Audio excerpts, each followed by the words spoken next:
Et bienvenue dans Fantastique, c'est Adrien Thomas. Fantastique, c'est un entretien intime avec un artiste, une personnalité unique, un parcours atypique, une histoire fantastique. Et aujourd'hui en face de moi, un fan de loisirs, de divertissement, de spectacles, de micros, de scènes et un journaliste avant tout. Bonjour Maxime Guény. Bonjour Adrien Thomas. Je suis très heureux de t'avoir, merci d'avoir accepté mon invitation. Alors Maxime, à chaque fois je me pose la question, je me dis, quand j'ai des invités, je me dis... Ok, j'essaie de faire 1 heure, mais je sais que ça dépasse. C'est pareil, toi, je sais qu'on va discuter. On a beaucoup de choses à dire parce que t'as un parcours aussi qui est hyper cool à raconter. Donc, tout commence déjà, tu me dis si je me trompe, à Épinal City, dans les Vosges. C'est ça, je suis jusque-là. Magnifique ville. J'ai bon. T'imagines la question, pourquoi les Vosges ? Pourquoi les Vosges ? Ça, faut demander à mes grands-parents, bah oui, c'est ça. arrière-grands-parents, absolument. Mais non, mais c'est bien en vrai de naître dans les Vosges. T'as ce côté nature, montagne. Oui, c'est ça. Très cool. Et encore, Épinal, c'est la plaine. La montagne, c'est encore à quelques kilomètres. Combien de temps ? Oh, bon, une dizaine d'années à peu près. Et puis, on a pas mal déménagé. Mon père travaillant dans l'univers de la banque, il était muté tous les 4 ans. Donc, en gros, on en est à notre 11e déménagement, je crois. Ouais. Donc, au départ, les Vosges. Et puis, vers mon adolescence, c'était la Marne. Et ensuite, c'était la Franche-Comté, vers Belfort. Et enfin, Paris. Waouh, ah oui. Donc, tu as voyagé quand même pas mal dans aussi l'est, est de la France. Quand tu étais jeune. Tu faisais du ski déjà ? Non, même je pas fais de la luge. Ah oui, c'est moins technique. C'est moins sportif aussi, ça me correspond bien. Ouais, tu t'es pas trop fait mal quand tu étais gamin ? Non, franchement, ça va. Mais c'est vrai que les gens me disent, quoi, tu ne sais pas faire du ski alors que tu es vosgien ? Eh oui, ça arrive. La honte. Mais j'ai beaucoup voyagé après, voilà, j'ai pas eu le temps d'apprendre, c'est ce qu'il faut dire. T'as compris. Il voulait faire quoi Maxime Guény quand il était tout petit ? Magicien. Magicien, premier taf quoi. Magicien, chanteur, sauf que très rapidement je me suis dit que chanteur c'était pas possible. Et à un moment c'était rockstar et vers la seconde première c'était animateur télé. Je te dis rockstar. Ouais. Attends mais c'est pas un métier rockstar. Ouais, rockstar, c'est-à-dire pianiste. Mais qui te faisait rêver, Johnny genre ? Performer. Non, Dorothée. Ah oui, d'accord, on est sur la rockstar Dorothée, quoi. Chantal Goya, c'est idoles de notre enfance, des années 90. D'accord. Oui, parce que j'ai vu que t'as fait de la musique un peu, du piano. J'ai fait 10 ans de piano, au départ du synthétiseur, avec un professeur d'accordéon, va comprendre la logique. D'accord. Des choses. Oui, tu me diras, c'est du pianotage. Très bon, mais un virtuose de l'accordéon. Ouais. Et donc j'ai commencé avec de la variété. Ouais. Mon premier morceau appris, c'était Les Démons de Minuit. Voilà. Et je faisais les premiers concours, les premières médailles, les premières de musique. Ah oui, donc vraiment, t'es engagé dans le truc. Complètement. C'est pas juste à la maison, dans la chambre, à faire de la musique. Donc, premier synthétiseur vers 7-8 ans. Et puis de la variété, j'ai ensuite basculé sur le piano-bar, un peu de classique. Jazz ? Ouais. Un peu de jazz. Et quand je suis arrivé à Paris, j'ai fait véritablement ma rockstar, parce qu'avec un pote, on a monté un groupe de pop-rock électro qui s'appelle Emmett, comme le doc Emmett Brown de Retour à le futur. Et on a fait une quinzaine de scènes parisiennes, dont la Cigale, l'Alhambra et la Boule Noire. Et donc etc. toi, t'étais au... Et j'étais au synthé. Au synthé. Exactement. Donc j'ai vécu ce sentiment de... Wow, rock'n'roll. Ah mais trop bien. Et t'en joues encore du piano ? Ouais. Enfin demain on te met un piano, tu sais en faire quoi. Ça s'oublie pas. Alors si non, si ça s'oublie. Ah bon ? Ouais, autant quand tu remontes sur un vélo après des années qui arrivent, là j'ai besoin de m'y remettre parce que je joue beaucoup à l'oreille. Je fais un seul an de solfège, mais c'est du travail. Et en fait j'apprends aussi vite que j'oublie. C'est la même chose pour les tours de magie, comme j'adore la magie. C'est la même chose pour les textes de présentation dans les grands shows. Je l'apprends, je le connais par cœur. Et 1 semaine, 2 semaines, 3 semaines après, ça part. Ah ouais. Donc je ne garde que l'essentiel. Ah ouais, ok, d'accord. On m'appelle Nemo. Mémoire de poisson. Ouais, c'est ça. Ouais, donc t'as été autodidacte comme sur le piano, et puis tu disais, parce que j'allais te demander, et le chant, jamais ça t'a tenté, bah tu m'as répondu, tu m'as dit si. Si, alors j'ai même fait un casting de comédie musicale à l'époque du lycée. Alors il y a eu 2 castings. Le premier, c'était pour une comédie musicale qui s'appelait Alix au pays des merveilles. L'histoire d'Alice au Pays des Merveilles, mais dans l'univers de la drogue. C'était un spectacle de prévention contre les drogues. Et donc, il nous demandait à la fois de chanter, donc ça allait. Il y avait SOS d'un terrien en détresse quand même, donc c'était. Oui, c'est une belle chanson. Tous les cris des SOS, pardon. Et le deuxième, c'était Viens voir les comédiens de Gainsbourg. De Charles Aznavour. Ça se termine pareil. Et donc j'ai été pris en chant. Et après, ils m'ont demandé de faire de la danse, parce que je me suis dit, allez, pourquoi pas. Donc j'ai fait une super chorégraphie sur du S Club 7. Et je les Don't Stop Moving. Ouais. Et je les ai entendus un peu rire. Et finalement, j'ai été pris juste pour le chant. C'est déjà pas mal. Ah, donc t'as chanté. J'ai chanté 2 rôles. Le premier, c'est un peu le leader beau gosse qui se la pète au lycée. Et le deuxième, champignon hallucinogène, un peu en mode Jim Carrey. C'est pas la même chose. Ouais. Tu vois, un peu le truc. Ok. Donc ça, c'est mon premier casting. Et puis j'en ai fait un deuxième où j'ai essayé de rentrer dans l'univers de Disneyland à l'époque où ils faisaient la comédie musicale High School Musical en live. Je me suis dit, je peux être un peu Zac Efron, quoi. Et j'ai envoyé une maquette, mais j'ai jamais eu aucun retour.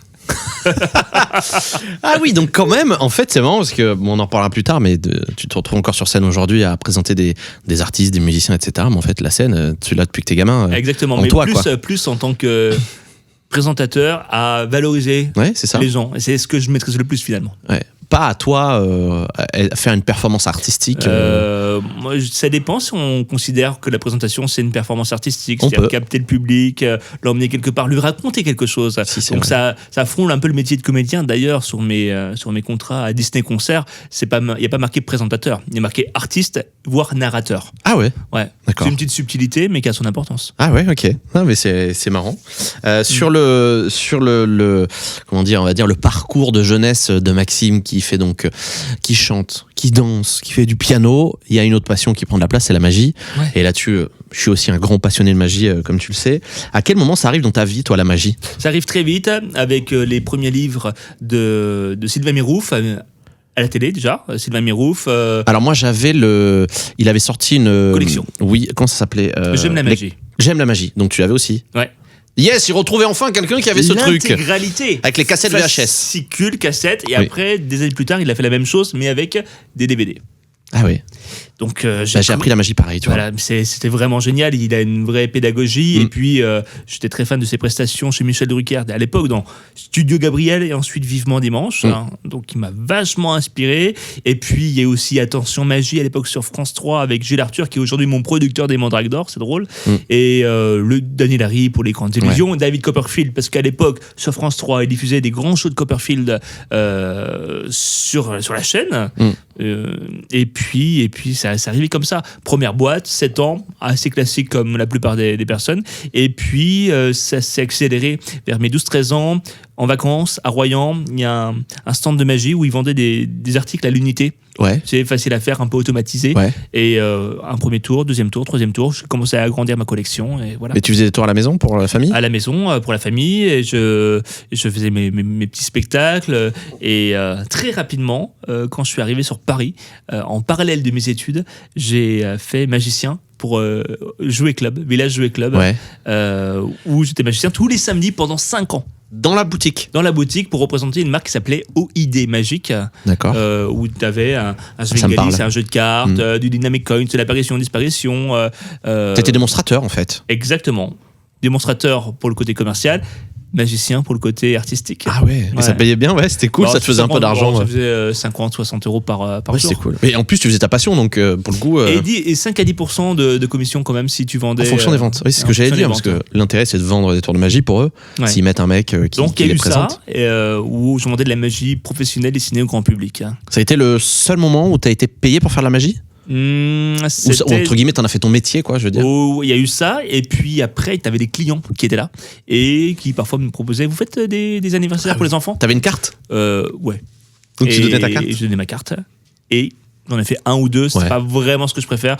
1 ou 2 mariages, pas vraiment ce que je préfère. Et puis c'était pas mal. Mais c'est drôle parce que je demandais à mes parents pour mon anniversaire, pour mes 18 ans, qu'est-ce que tu veux pour ton anniversaire?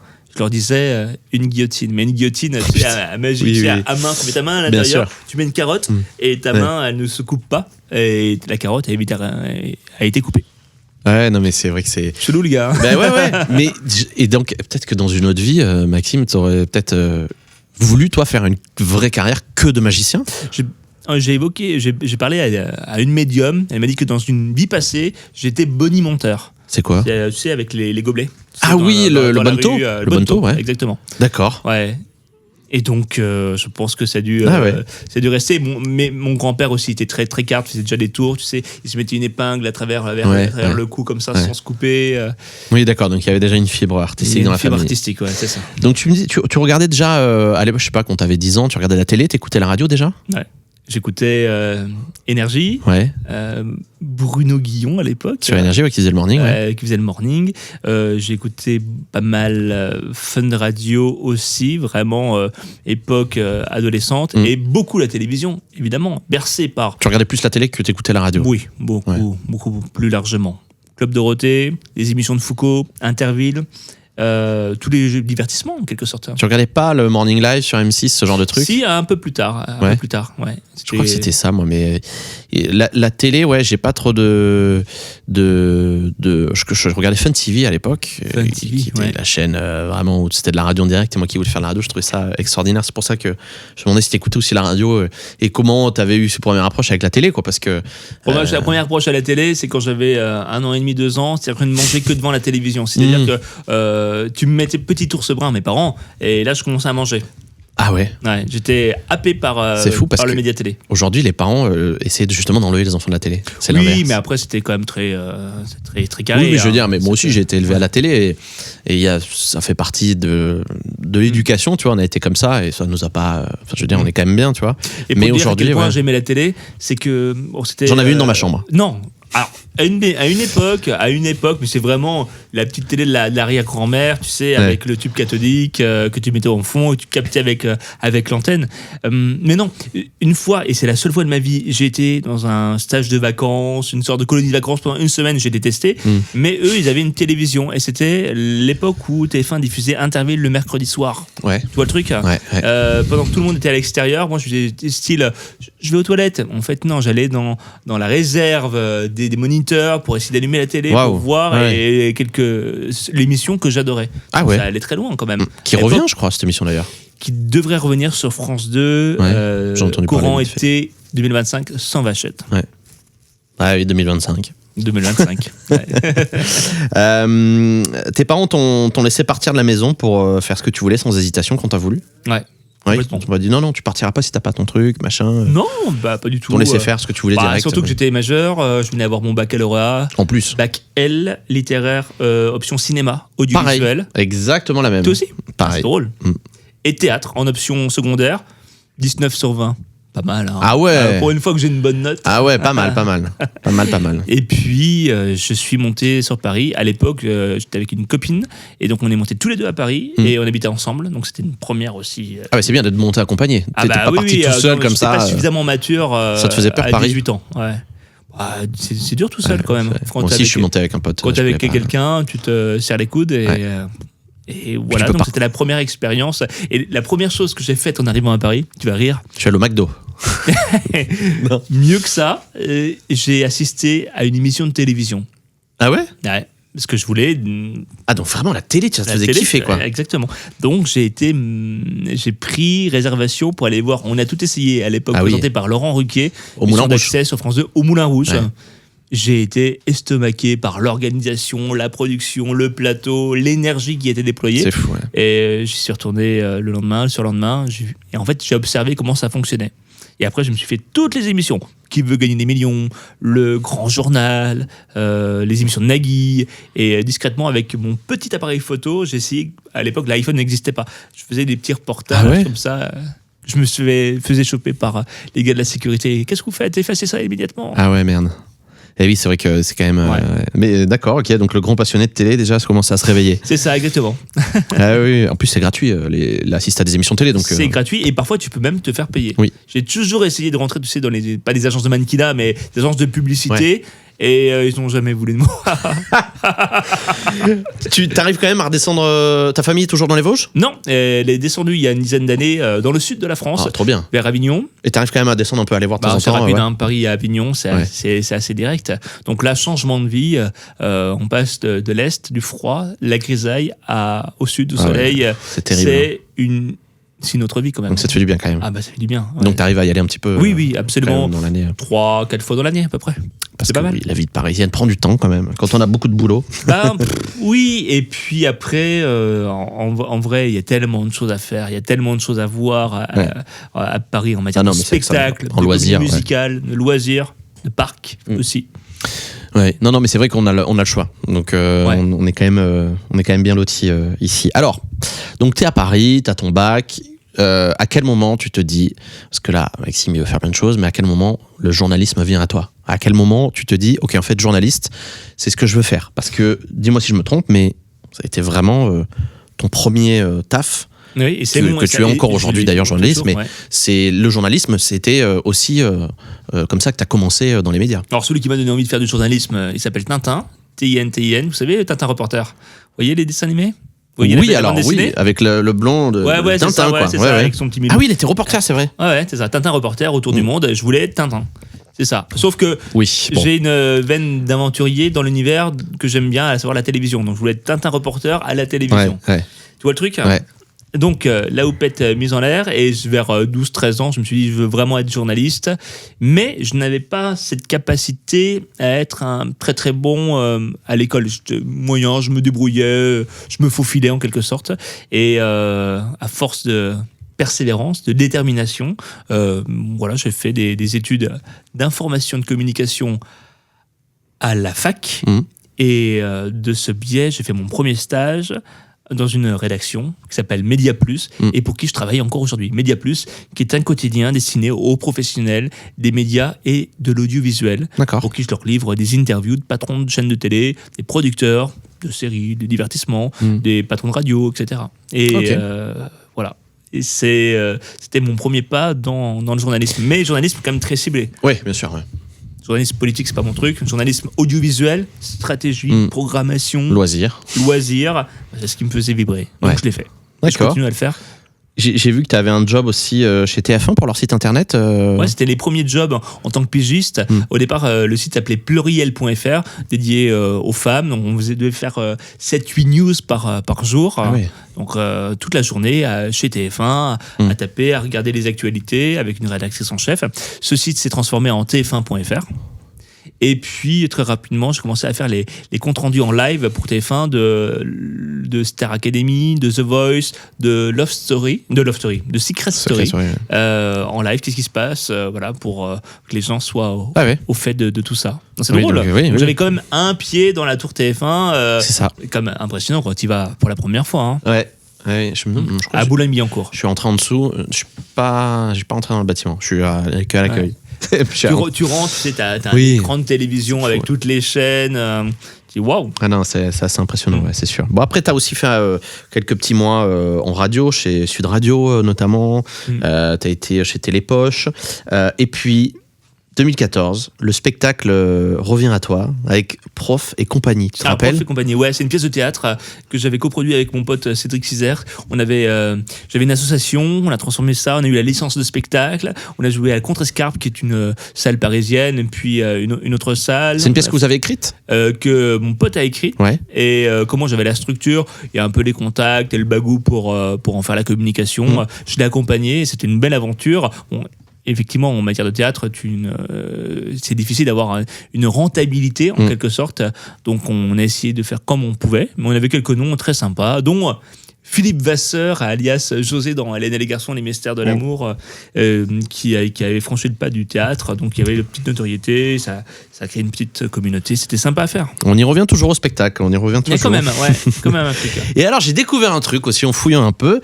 En 2015, tu montes un magazine qui s'appelle The Entertainment Mag. Alors c'est... Je savais pas que t'avais un... Pas tant un magazine, c'était un webzine. C'était pas un vrai magazine. C'était un site internet. Je me rappelle très bien du slogan, c'est votre référence du divertissement. C'est pas mal. Ouais. Déjà, The Entertainment Mag. Bon, ça veut tout dire. Pourquoi je l'ai créé ? Parce que je voulais... Alors, autant j'avais mes entrées pour aller assister aux coulisses des émissions de télé, donc journaliste média, mais je n'avais pas le contact pour rentrer gratos pour les spectacles. Les comédies musicales, les pièces de théâtre. Donc en gros, j'ai contacté tout Paris, les attachés de presse, en disant je lance un magazine, invitez-moi, je vous fais un récap critique. Valorisante ou pas, et voilà, je commençais à recevoir les invitations et à aller, comme j'étais étudiant, pas trop d'argent, c'était mon seul moyen pour entrer ce métier, voir de l'intérieur et faire les critiques telles que j'ai pu apprendre avec le temps. Donc après, ouais, c'était top. Après, t'as arrêté, J'ai ça prenait du arrêté, temps. absolument, une fois que j'avais les contacts. Et puis, d'autres choses s'enchaînent. Quand il y a un projet qui s'arrête, il y en a toujours un qui s'ouvre. Une porte se ferme, Ouais, c'est ça. l'autre s'ouvre. C'est comme ça que la carrière aussi, elle se construit petit à petit. Et justement, on arrive à 2017. Et c'est une année qui te parle, je suppose. Ouais. Il s'est passé quand même pas mal de choses en 2017 pour toi. Alors, je sais pas exactement comment ça s'est passé pour toi, puisque donc, est-ce qu'on t'appelle? Est-ce que c'est la société de production de Cyril Hanouna qui t'appelle H2O Productions pour te dire, en fait, on t'a repéré, on te veut dans l'émission TPMP? Ou est-ce que c'est toi qui as postulé? Comment ça s'est passé au tout départ? Comment on se retrouve comme ça sur une émission qui, quand même, à l'époque, avait sa notoriété déjà, que je sais pas si tu l'as regardé avant d'y être Je d'ailleurs. regardais pas tous les jours, mais c'était comme une émission média, donc je regardais avec un œil attentif. Donc comment tu t'es retrouvé en fait à être appelé ou toi appelé, je ne sais pas. Bah, en fait, comme je te le disais, ça faisait 10 ans que je travaillais pour la presse professionnelle, et donc j'étais invité parfois à la radio, sur Europe 1, France Inter, France Bleu, pour intervenir en tant qu'expert média sur des sujets, les audiences, les nouveautés. Et de fil en aiguille, sur Europe 1 notamment, dans le grand direct des médias, l'un des rédacteurs en chef de l'émission est devenu rédacteur en chef de TPMP assez rapidement. Ok. Et le lien était fait. Le lien était fait. Et en 2017, la rédactrice en chef adjointe m'envoie un SMS me demandant si je voulais intervenir en tant qu'expert média. Et puis, je dis oui, ça peut être sympa, bonne expérience, parce qu'il cherchait à upgrader cette partie-là à l'époque. Ouais. Et je dis, allez, c'est parti. Donc, c'était décembre 2016. Et le 5-6 janvier 2017, je faisais ma première en tant que vraiment expert média, jeune journaliste, 29 ans j'avais, et c'était vraiment très cool. J'ai eu très peur au départ. Oui. Mais une fois que je suis rentré dans le studio, tout le stress c'est ce que j'allais te demander. est parti. Donc, est-ce que tu étais à l'aise au tout début, enfin, tu vois, comment t'apprendre le truc aussi de toi qui toujours été passionné de télé, de te retrouver, de te dire, en fait, tu vas t'asseoir autour d'une table, tu es en direct dans une émission. C'était comme une puce. Waouh, les projecteurs, le public, il y a un sens. Là, t'es plus dans le public, du coup, t'es devant la caméra. Devant la caméra, c'est assez hallucinant. Et puis de se retrouver dans les loges avec les chroniqueurs que tu regardais à la télévision, c'est une drôle d'impression. Tu passes de l'autre côté du miroir. Et bien, en fait, comme j'étais dans mon couloir média télévision, je savais de quoi je parlais. Et puis après, il faut faire avec Cyril, les vannes, jouer avec lui, être. Ça, tu le savais avant de. On connaissait l'émission. Hein. En gros, c'est avant tout une émission d'humeur, d'infotainment. Oui. Faut pas oublier le tainment. Et voilà. Et puis il s'est amusé de ma voix, ma manière de parler, un peu Montebourg comme ça. Mais en fait, t'as jamais joué un personnage, c'est toi. Non. Je pense que du fait du stress, le timbre de ma voix était peut-être un peu plus vibrant à l'époque. Ah oui, tu t'es créé une carapace un peu. C'est ça, parler un peu, voilà. Mais je pense que c'est juste une question de stress. Maintenant, j'arrive à me rééquilibrer en quelque sorte. Et puis, ils m'ont rappelé la semaine d'après, puis la semaine suivante. Et puis, au bout de à peu près la 10e fois, je me rappelle très bien, c'était une émission, elle s'enchaînait avec un prime time. J'étais pas du tout prévu sur le prime time. Et Cyril me dit, Maxime, tu restes, bien sûr. Bien sûr, avec plaisir. Et là, j'ai commencé à intégrer l'émission en tant que chroniqueur permanent. Résident. Et comme il y a eu une espèce d'alignement des planètes, le départ d'anciens chroniqueurs, Thierry Moreau à l'époque, Enora Malagré, Mathieu Delormeau, il y avait de la place. Ils ont fait le focus sur le petit jeune que j'étais. Voilà. Et t'as trouvé ta place autour de la table. Très rapidement. Et puis après, 2-3 mois après, c'est enchaîné une autre émission avec Julien Courbet. C'est que de la télé. C'était une histoire de quiz de l'été. Et puis j'ai fait mes premiers TPMP, l'enquête. Où je suis parti sur les quiz du Tour de France avec Jean-Michel Maire. Où on faisait un vrai reportage en mode on est en immersion dans l'univers du Tour de France. Donc là, ça a vraiment débuté ainsi. Et donc après, la véritable rentrée, parce que j'étais arrivé en janvier, donc la véritable rentrée de septembre 2017, où là, j'étais vraiment inscrit dans l'équipe. Et donc, les années passent, t'es toujours autour de la table, tu t'amuses, parce que je pense que ça restera, tu diras pas le contraire. Les années passent, les mois passent. Oui, les mois passent, mais ça restera une aventure quand même qui t'a marqué, une expérience incroyable pour toi, je pense. Ça m'a ouvert la voie à plein de choses. Voilà, c'est ça. À mes premiers prime time, en tant que présentateur en direct sur la chaîne. Que je gagne en plus, c'est pas un prime time qu'on me propose, c'est que je gagne. Ah oui, c'est vrai, il y avait un délire c'était un jeu. Apprendre ou à laisser. Dans l'une, t'as une paire de chaussettes et l'autre, t'as un prime time. Je prends la dernière boîte et dans cette boîte, il y avait un prime time. Alors j'étais content et pas content parce que c'est comme un peu de pression. Ouais. Et finalement, ils ont tenu parole. Et 3 mois après, j'étais en prime time sur C8. C'est là où j'allais dire. La magie selon Guény. C'est ça, c'était le nom de l'émission. Et donc, ils t'ont laissé libre choix sur la théma et tout? Ouais, j'ai croisé la chaîne dans le couloir 3 semaines avant. Et tu veux faire quoi, Maxime? J'ai dit, écoutez, j'aimerais bien faire soit un grand cabaret funky avec des artistes, soit une émission de magie. C'est pas tombé dans l'oreille d'un sourd. Le directeur général d'H2O, Lionel Stan, m'appelle un mardi, je me rappelle très bien, un mardi. Il dit, Maxime, on va lancer ton émission, on l'appelle la magie Maxime Guény ou selon Guény. Oh, selon Guény, c'est plus compressé. Très bien, ah ben, on lance le communiqué de presse. Allez, c'est parti, t'as 3 semaines. Et 3 semaines pour faire le concept. Il y avait 2 phrases de concept, mais il a dû tout faire en 3 semaines. Je te jure, c'était hyper chaud. Et ce qui est très drôle, c'est que j'étais journaliste média en parallèle. Donc je recevais tous les communiqués de toutes les chaînes. Et un jour, je vois le communiqué avec ma tête. Tu te dis, ok, là, je peux plus faire marche arrière. Et je vous rappelle que sur Twitter, t'as certains compères, journalistes, en me disant, qui étaient choqués de me voir à la tête d'une émission de télévision. Ouais. Ah bah c'est clair, ça a dû. Bah oui. Je croisais dans les conférences. C'est toi? T'as un prime? Oui, j'ai halluciné. Ah non, mais c'est incroyable. Donc tu fais quoi là? T'appelles tes potes magiciens, tu montes le truc. Alors il y a une productrice, Agatha Roulant, qui était là avec une bande d'auteurs. Et donc ils ont appelé des magiciens pour nous aider à monter la structure de l'émission. Parce que le concept, c'était toi qui faisais tous les tours ou non, t'avais des invités? Les chroniqueurs sont les magiciens en herbe. Oui, d'accord. Ils vont avoir 2-3 minutes pour essayer de convaincre le public qui va pouvoir voter via Twitter. D'accord. De 1 à 10. C'est en direct? Ouais, en direct. Pour savoir quel est le meilleur magicien amateur autour de la table. Et tout était ponctué par des grandes illusions que je faisais avant chaque coupure pub à peu près. Puis lancement de magnéto, un peu de magie drôle. Donc, il y a quand même du taf, il y avait que chacun apprenne un tour et tout. Beaucoup de taf. Ah ouais. Et finalement, j'étais au bureau, j'ai appris les tours. C'était Tim Silver et son équipe qui nous avaient aidé à monter, nous avaient prêté ses propres tours et qui avaient formé les chroniqueurs. Ils sont tous beaucoup amusés après avoir eu leur retour. Et évidemment, j'avais eu un peu le stress de la première. J'étais un peu attendu au tournant. D'autant que j'enchaînais TPMP plus mon prime. En gros, j'étais autour de la table pendant 3 heures. Et après, donc tu pouvais pas te focus avant. Et après, je devais être vraiment là-dessus. Je me rappelle, il y avait Dominique Farrugia qui était chroniqueur. Et puis, c'est un changement de plateau, mais en même temps, il n'y avait pas de pub. Donc, on enchaînait directement. Bienvenue, je lance le générique, c'était parti. T'as pas le temps de réfléchir. T'as pas le temps de réfléchir. Et puis, t'as pas de prompteur, quoi. J'avais pas de prompteur. Ah ouais? J'avais que les fiches qu'on m'a données 24 heures avant. Généralement, tu te les as un peu. Moi, j'ai besoin de travailler si je veux être bon.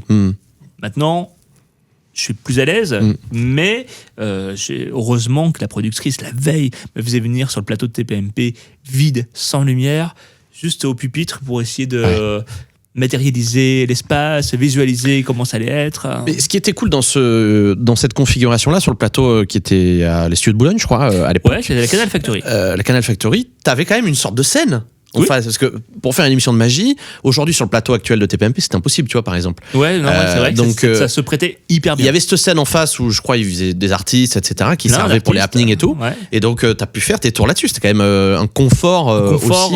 Exceptionnel. Donc, voilà. C'était une sorte de cabaret au final, avec la table. C'est ça, et avec le public. C'était trop bien. Franchement, on s'est vraiment éclaté. On a fait. Et puis à la fin, Cyril était dans mon oreillette en deuxième partie de soirée. Et en deuxième partie de soirée, il faisait le con. Il m'a envoyé des. Ah, il surveillait quand même. Et non, il faisait le con dans le sens où il me faisait des vannes. Ouais. Il faisait donc des c'était vannes. détente quand même. Répète ça. À vous, cognac G. Toi, des trucs comme ça qui faisaient rire le public finalement. D'accord. Et très bonne ambiance. Et puis le lendemain, grosse surprise. Bah oui, les audiences. Leader TNT. Incroyable. Leader sur toutes les cibles commerciales. Alors là, je peux dire, j'ai jamais reçu autant de messages. Tu m'étonnes. Et j'ai pas dormi la nuit. Ah ouais. J'ai pas dormi la nuit parce que t'es dans l'adrénaline du truc. Oui, du truc. Toi, tu te revois le truc en replay. C'était combien d'heures de direct cette émission-là? C'était 2h30. Ouais, quand même. 2h30 de direct. Sur de là, t'as pas envie d'aller dormir, quoi. T'as pas envie d'aller dormir. Ouais. Tu te dis, mais qu'est-ce qui vient de se passer? Ouais, complètement. J'ai pas réussi à redescendre. Ouais. Et puis, à 9h01, je reçois un SMS quelqu'un que je connaissais pas, qui était en fait le directeur des programmes de l'époque, mais je l'ai pas enregistré dans mon répertoire. 750 000, bravo. Je dis mais c'est bien. Oui, c'est excellent. Voilà. Bah ouais, non, mais c'est trop bien. Et c'est parti, c'est parti trop comme bien. ça. Non, mais à quel moment tu te serais imaginé avoir ta propre émission de magie? Alors bon, ça aurait été que toi qui l'aurais créé, ça aurait pas été cette émission-là, évidemment. Là, il y avait une production derrière, il y avait des chroniqueurs qui devaient être là aussi, je pense, pour rassurer l'audience de la chaîne, avec une émission qui était très forte. Mais quand même, de se dire, tu es host sur quand même un prime d'une grosse chaîne de la TNT, jamais tu aurais pu te dire ça, même dans tes rêves les plus fous. Je l'avais rêvé, jeune, quoi. Je l'avais rêvé, et puis après il faut l'assumer. C'est pas le temps de le rêver, c'est de se dire est-ce que je vais être capable de le faire et pas me prendre les pieds dans les. C'est fou, cette histoire. Dans le tapis. Et il y en a eu une deuxième. Il y a eu une deuxième qui n'était pas du tout prévue au départ, et ils se sont dit tiens, il y a peut-être une case à combler, et là ils nous ont programmé en face de Diversion l'émission de magie d'Arthur. Ah, je me rappelle, c'est vrai. Donc en gros, le public magie qui est plus ou moins acquis, je crois qu'il y a 200-300 000 téléspectateurs, on va dire ça, il va plutôt aller vers là où il y a près d'1 million d'euros de budget sur un prime time de TF1 que sur une chaîne de la TNT. Mon seul argument de vente à l'époque, quand je faisais la tournée des médias pour la promo, c'était de dire on est en direct, tout peut se passer. Et puis il y a une ambiance de franche camaraderie, pas de prise de tête, on est sérieux sans se prendre au sérieux. Ce qui est dingue, c'est que je trouve que la magie a toujours... ça marche, on parlera des Mandrakes d'Or tout à l'heure, mais Diversion, de ce que je me souviens, ça marchait quand même très fort, cette émission. Ouais, ça a bien marché. Toi, ça a marché. Il y a quand même à la télé, le plus grand cabaret du monde, je suis désolé. Alors, il n'y a pas que de la magie, mais ça marchait aussi. Il y avait beaucoup d'émissions de magie. Stéphane Rothenberg, à l'époque, qui faisait un truc sur M6 aussi, les secrets des magiciens, etc. Ça a toujours plu. La France a un incroyable talent aussi quand il y a des magiciens, ça marche. Il n'y a pas beaucoup d'émissions de magie à la télé? Non, parce que les émissions de magie, pour qu'elles fonctionnent, elles doivent être événementielles. Elles doivent être ponctuelles. Elles doivent créer l'événement et être rare d'une certaine façon. Parce que... la magie en quotidienne, ça marcherait pas. Alors, la magie en quotidien avec un magicien comme Kamel le magicien qui vient au Grand Journal faire un petit tour comme dans ça, une émission dans une émission globale, ça passerait allègrement. Mais c'est vrai qu'à l'époque, je me rappelle, une émission qui s'appelait donc Attention Magie, à l'époque sur FR3, France 3. Gilles Arthur était la vedette du programme avec tous les magiciens du monde, et c'était une émission mensuelle à l'époque, qui se terminait par une méga illusion. Et ça marchait ? Et ça marchait. Ça marchait. C'était ça marchait bien. Donc je pense que oui, t'as raison, il faut que ce soit événementiel. Tout est cyclique. Les Diversions, ils en ont jamais refait d'ailleurs. Non, parce que peut-être que TF1 s'attendait justement à un peu plus avec le temps. Et puis c'est compliqué à mettre en place. Parce qu'il faut écrire, je trouve ça très bien monté. C'était beau, c'était un spectacle en fait. J'étais allé assister moi. Alors c'est moins glamour sur place parce que du coup il y a des coupures, etc. Mais en tant que fan de magie, je trouvais que c'est toujours important d'avoir des grands médias comme ça qui... Oui, ce sont les moyens mis au service des artistes. C'est ça, pour une meilleure visibilité de l'art magique. Et puis à la télé, tu peux faire des trucs que tu peux pas forcément faire sur scène aussi. Vrai, tu peux t'améliser sur différents angles. Et parfois le contraire. Tout à fait. Donc la magie, selon Guény, qui fait une deuxième apparition. Enfin bref, là, Maxime est à la télé tous les jours. En parallèle, tu es aussi en radio sur VL. Tu as une émission qui s'appelle Un éclair de Guény.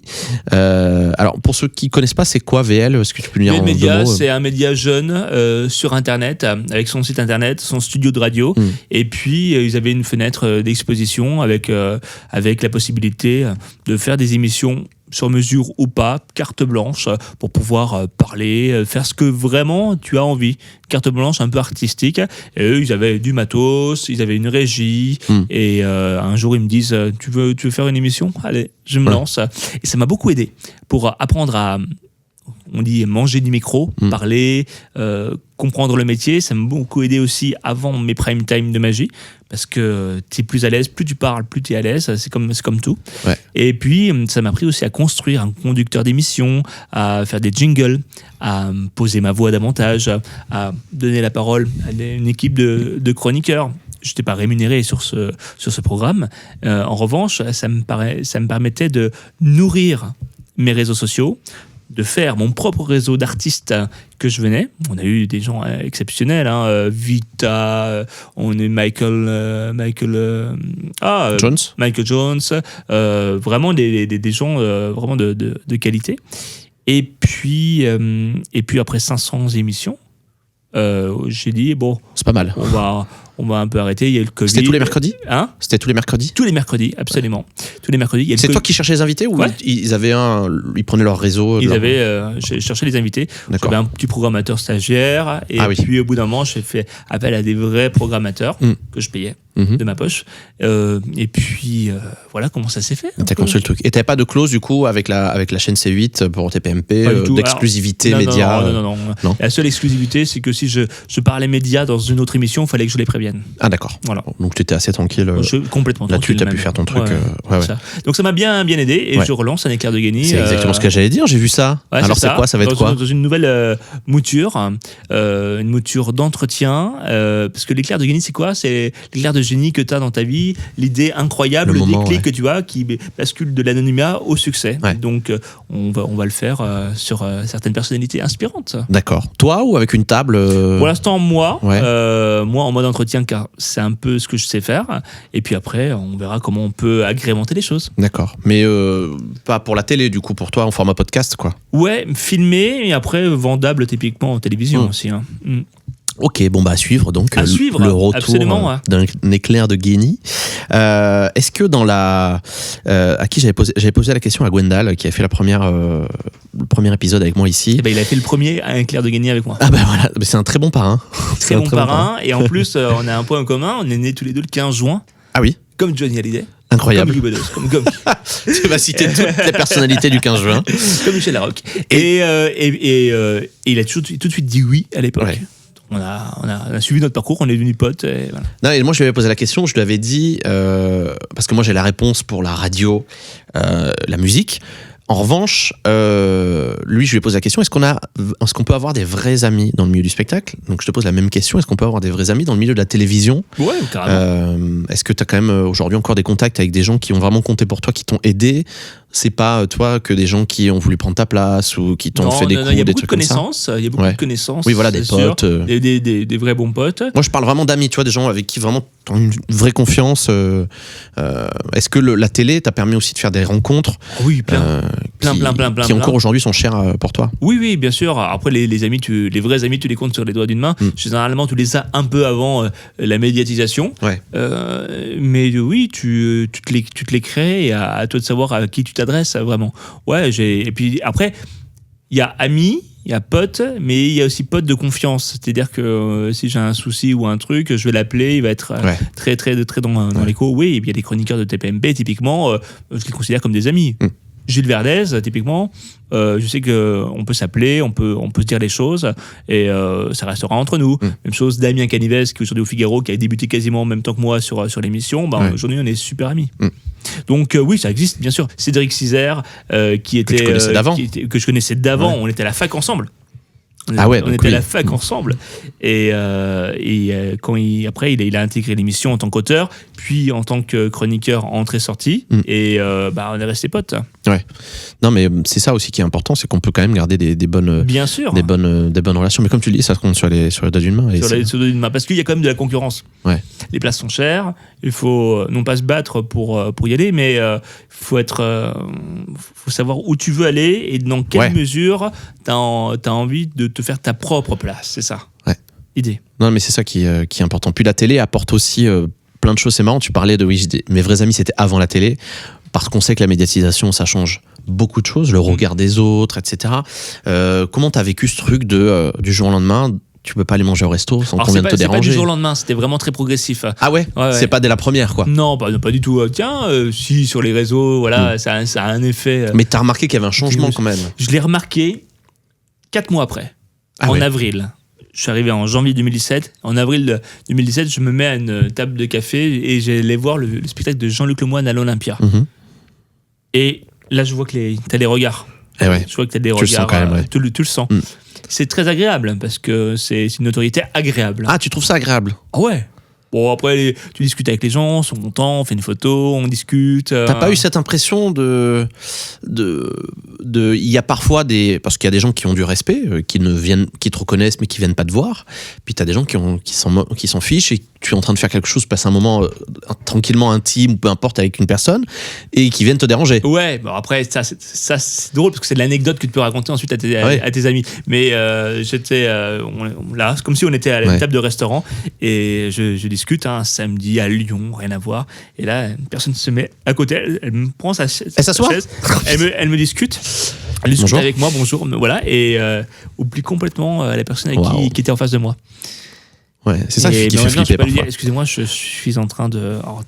Ah ouais, t'as la grosse tête. Ouais, on va te dire ça en fait. Il faut faire très attention à tout ce que tu dis et tout ce que oui, tu bien fais. sûr. Ouais, non, mais bien sûr. Mais c'est plutôt très agréable. C'est ça en fait que j'allais te dire aussi, c'est que quand tu as une notoriété et toi t'es passé un peu de l'anonymat à une notoriété, à partir de là t'es obligé de faire attention à tout ce que tu fais. Quand tu vas en public et tout, de ce que tu postes même sur les réseaux sociaux, parce qu'en fait il y a du monde qui te regarde, il y a du monde qui te suit et tes actions passent pas inaperçues, quoi. C'est ça qui est fou. Il faut tourner 7 fois sa langue dans sa bouche, comme disait Valérie Thierry-Veller, tourner ses pouces 7 fois avant de tweeter. C'est vrai qu'on a une responsabilité par rapport à tout ce qu'on dit. Le moindre petit effet peut avoir un effet boomerang ou de bad buzz. Donc je fais très attention surtout. C'est ça qui est... Pose mes mots. Ouais, oui, mais toi encore ça va. Enfin, tu as une vie simple, t'es quelqu'un de simple et sans extravagance. Donc en fait, t'as pas trop à te poser la question. C'est-à-dire, t'es pas tous les soirs en club à te bourrer la tronche, etc. Toi, tu restes quand même quelqu'un de... Enfin, la personne que je connais en tout cas, c'est une personne simple. et du coup, toi, t'es moins obligé de faire attention. Mais c'est vrai que quand tu construis, on va dire, un empire presque, ton business devient ta propre personne, c'est compliqué, c'est pas comme si tu montais un commerce, tu vois, et tu te dis, bon, bah si moi je fais une connerie, à la limite, mon commerce il tourne. Mais si c'est toi, le représentant, comme les influenceurs et tout, c'est un bad buzz, c'est fini. Ouais, c'est ça la difficulté. Ou une personnalité, un artiste, c'est quand même flippant un peu. Ça peut être flippant, et surtout lorsque... Pas tu te fais piéger, mais je sais pas, t'es à la plage et tu as discrètement quelqu'un qui se met comme ça. Et après, si t'es en train de bronzer, que tu fais rien de mal. Et qui te filme, et puis moi je capte tout. Bien sûr. Et toi, t'as fait. J'ai vu. J'ai dit, demandez-moi, y a pas de problème. Hein. Ouais, c'est ça, mais ouais. C'est ça. c'est dommage, c'est dommage ce truc. C'est dommage Mais après, je le remarque. Je comprends, parce que je vois Brad Pitt juste ici, typiquement, j'ai envie de prendre une photo. Toi, il dit, tiens. Ah ouais, moi, tu vois, je suis pas du tout comme ça. Moi, ça dépend de la personnalité. Je suis content, je l'ai vu. Voilà. Je l'ai vu, ça me suffit, tu vois. J'aime bien immortaliser quand même l'instant. Ouais. C'est sympa. Mais oui, je vois ce que tu veux dire. Non, mais je peux comprendre. Mais voilà, après, c'est vrai que tu dois faire attention à tout, quoi. Je discutais avec des amis qui sont influenceurs et tout, qui partent en vacances, même en vacances. Si t'es en couple et tout, et que tu vois qu'on te prend en photo, bah franchement, c'est non, quoi. Ah, c'est sûr. Ça, c'est pas possible. Très, très Donc c'est dans ce sens où je dis, il faut faire attention à tout, et t'as ce côté un peu stressant, tu vois, au quotidien, que t'as pas forcément quand t'es pas médiatisé, quoi. C'est ça, et j'aurais adoré vivre l'expérience télévisuelle aujourd'hui. Je la continue aujourd'hui d'une autre manière, mais avec plus de maturité, plus de sourire, plus de... Je fais attention, pas que je fais moins attention, mais je suis plus décontracté, je m'assume davantage tel que je suis. Ouais, bien sûr, mais c'est le plus important, et tu t'es recentré sur ce qui te plaît vraiment aussi aujourd'hui. Et donc tu le disais, tu continues à écrire, tu es encore journaliste pour Téléstar, c'est ça? Téléstar, Télépoche, Télémagazine. J'ai des pages qui s'appellent Télécoulisses. En fait, c'est une sorte de grosse revue de presse de la télé. Et puis j'ai écrit des entretiens pour les hors-séries jeux, personnalités en tout genre. Hein. Moi, Téléstar, c'est comme ça existe encore, Télé 7 jours? Bien sûr. Pour moi, ça me rappelle donc ils impriment encore des programmes télé. Non. C'est l'un des plus grands tirages de la presse française. Téléstar. Téléstar, c'est 350 000 exemplaires. C'est énorme. Donc toutes les semaines. On a tous grandi avec ce truc de, on a le programme télé à la maison où tu regardes les trucs. Donc il y a encore des gens qui achètent ça. Alors maintenant, je pense que les magazines se sont étoffés, mais oui, les magazines s'étoffent. T'as des vraies pages critiques.